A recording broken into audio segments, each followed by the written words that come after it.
Prvé, čo som musel robiť, bolo, že som si touto špachličkou nabral trošku lepidla na papier. Viete, čo je v tej tube takej?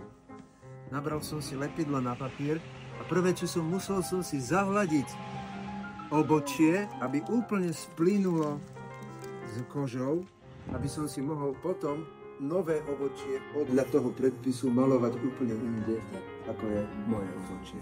To sa robí len v prípade, keď sa robí naozaj veľmi vysoká štilizácia. Ja som tam ten biely klaun, čo som bol, tak som mal to obočie takto a takto. Hej. Líčiť, tak ako keby natierali obraz.